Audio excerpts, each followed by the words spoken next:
Rise and shine. Oh my gosh, they are ready to go. This morning we have two little Pats fans with their game faces on before the big showdown on Sunday. This is Nyla and Mason from Somerville. How fun would it be to watch the game with those two? They look awesome, and we want to see how you're starting your morning as well. Email us riseandshine@WHDH.com. You can tweet at 7 News #riseandshine. Just be sure to include your name and your town. All right, as for this morning, Jeremy was talking about ice fog. Is this a new term? Or fog ice? Which one was it? Freezing fog? Well, none of the above. Right. It's like, C, none of the above. Well, actually, no. Close enough, though. We'll give you credit for making an attempt in the world of meteorology. Exactly, absolutely. And some days I even have to adhere to that as well. So clouds and fog this morning, a cooling trend underway.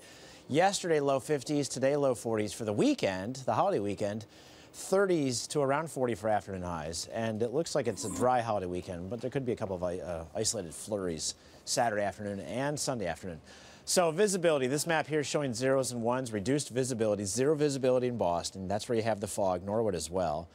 And then here in Norwood, 32 degrees, so you have that freezing fog, meaning that that fog is basically, it's just a cloud on the ground, and so you have these little tiny water droplets making up the fog.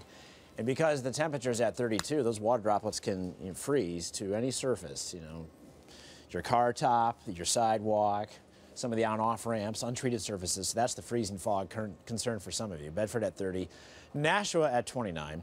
The map this morning is chock full of tiny, wimpy weather systems. None of them can really stand out from the others to have a great impact on your weather, but they'll all kind of work in tandem, creating clouds.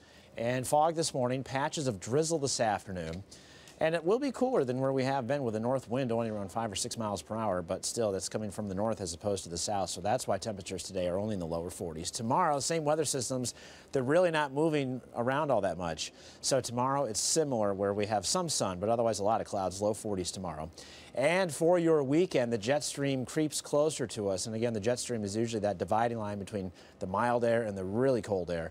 The really cold air is not here this weekend. That will stay away for several days, but there are signs by next week it'll charge back into the northeast.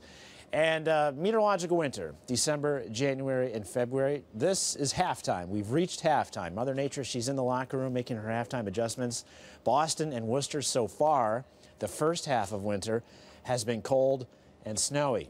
The second half of winter, more of the same. I think continued cold and a snowy pattern is going to develop. So our January thaw, case closed on that. Now the next few days, again, 30s to the low 40s, that's not too bad.